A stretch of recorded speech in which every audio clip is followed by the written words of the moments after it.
பொருந்ததோ இல்லையோ, பார்த்திபனுக்கு தான் பொருந்தும்.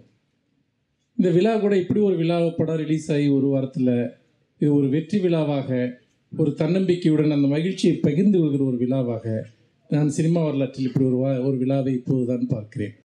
ஆனால் இந்த படத்தில் பார்த்திபன் பார்த்திங்கன்னா அவர் கதை இல்லாத ஒரு கதையை சொல்கிறேன் அப்படின்னு அவர் போஸ்டர்லேயும் சொல்கிறாரு, இங்கே பேசினவங்களும் சொன்னாங்க. அது ஒரு சும்மா ஒரு சின்ன ட்ரிக்கு. தமிழில் மிகச்சிறப்பாக ஸ்க்ரீன் பிளே செய்யப்பட்ட வாழ்க்கையை பற்றிய மிக முக்கியமான ஒரு கதையை சொல்லக்கூடிய படம் இந்த கதை திரைக்கதை வசனம் இயக்கம்.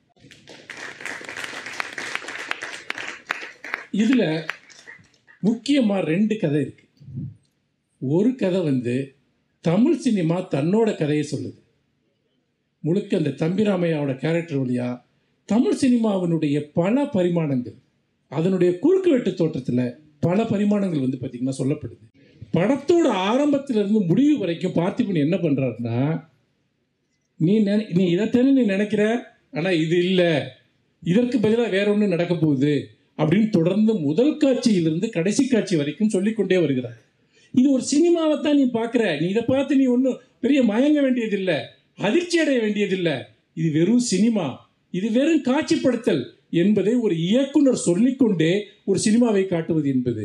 நான் இந்த படத்தை பார்த்துட்டு வந்தோடனே ஃபேஸ்புக்கில் இதை நான் ஷேர் பண்ணேன். இது என்னுடைய அபிப்பிராயங்களை போட்ட கொஞ்ச நேரத்தில் ஆயிரக்கணக்கில் லைக்ஸ், ஷேரிங்.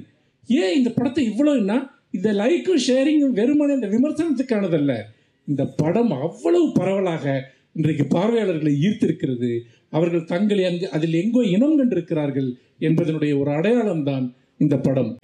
இன்றைக்கி நம்ம ஒரு 7வது நாள் உட்காந்து பேசிகிட்டு இருக்கோம் அப்படின்னா, இது பாக்ஸ் ஆஃபீஸ் ஹிட்டா அப்படின்னா பாக்ஸ் ஆஃபீஸ் ஹிட். ஏன்னா நேற்று இரவு ஒரு வெகு நாட்களுக்கு பிறகு ஒரு மிகப்பெரிய ஒரு ஸ்டார் இல்லாத ஒரு படத்திற்கு பிளாக்கில் வாங்கி, தேவி கலாவிலேருந்து கேஜி காம்ப்ளெக்ஸ் கோயம்புத்தூர் வரைக்கும் பிளாக்கில் வாங்கி இந்த படத்தை பார்ப்பதற்கான ஒரு வாய்ப்பு இந்த படம் பெற்றிருக்கு. இதை தயாரிப்பாளரிடம் எப்படி இந்த பார்த்திபன் சார் சொல்லி ஓகே பண்ணியிருப்பார்? வாய்ப்பே கிடையாது. கதையாக சொல்லவே முடியாது. அவரே சொல்லிக்கிட்டு இருக்காரு. ஒரு 7-8 கதைகள் தூக்கி உள்ளே வச்சு அது ஒரு வட்டத்துக்குள் கொண்டு வந்து, அந்த வகையில் இந்த படத்திற்கு எங்களது பார்த்திபன் சாரை, என அன்பை சகோதரர் பார்த்திபன் சார் அவர்களுக்கு மிக அற்புதமான ஒரு சுதந்திரத்தை கொடுத்து இப்பேற்பட்ட படம் எடுப்பதற்கு காரணகர்த்தாவாக இருந்த தயாரிப்பாளர் ஐயா அவர்களுக்கும் நாங்கள் நன்றி சொல்லிக்கிறோம். பார்த்திபன் மேலே யார் நம்பிக்கை வைக்க முடியும்னா பார்த்தீபன் மட்டும்தான் நம்பிக்கை வைக்க முடியும். அதுதான் எனக்கு தெரிஞ்ச வரைக்கும் ஒரு உண்மை.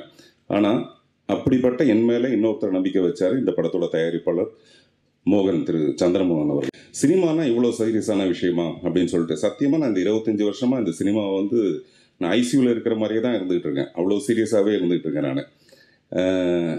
அப்படி இருந்தால் தான் என்னைக்காவது ஒரு நாளைக்கு நம்ம இந்த வெற்றியை ஈட்ட முடியும். நான் கூட நினைப்பேன், எப்பாவது ரொம்ப ரிலாக்ஸ்டாக இருந்திருந்தா இந்த வெற்றி இப்போ வந்திருக்குமான்னு பார்த்தா எனக்கு தெரியல. தம்பிராமையா சாருடைய பங்களிப்பு ரொம்ப ரொம்ப முக்கியமான ஒரு விஷயம். அப்புறம் லோக்கல் விஜயராம், அவர் ஃபாரின் யூஸ் பண்ணுறதே கிடையாது, லோக்கல் தான். ஒரு 6 மணி 7 மணிக்கு மேலே தான் தெரியும் அவர் எவ்வளோ லோக்கல்னு சொல்லிட்டு. இந்த கேரக்டருக்கு ரொம்ப பொருத்தமே இல்லாத ஒரு முகம் சந்தோஷ், அதான் உண்மை. நம்ம அசிஸ்டன்ட் டேரக்டராக எங்கேயாவது டேரக்டராக அவரை பார்த்தீங்கன்னா எல்லாம் நம்மள மாதிரி தான் இருப்பாங்க, கருன்னு இருப்பாங்க.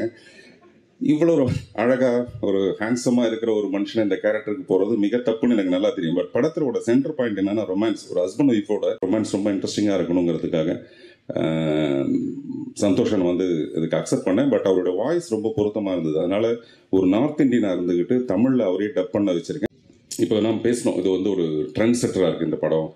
இப்படிலாம் இருக்கும்போது பாக்ஸ் ஆஃபீஸில் என்ன கலெக்ட் பண்ணுதுன்றது வேறு விஷயம். பத்திரிகைகளின் ஏகோபித்தமான ஒரு பாராட்டு என்ன மாதிரி கலைஞர்கள், எனக்கு பின்னாடி வர நிறைய கலைஞர்களுக்கு நிறைய மார்க் கொடுத்தா அது அவங்களுக்கு சந்தோஷமாக இருக்கும். இப்படிலாம் படம் பண்ணால் நிறைய மார்க் வாங்கலாம் போல இருக்குது அப்படிங்கிற ஒரு சந்தோஷம் அவங்களுக்கு இருக்கும். அதை நான் எனக்கு பின்னாடி வரவங்களுக்காக கேட்டுக்கிறேன்.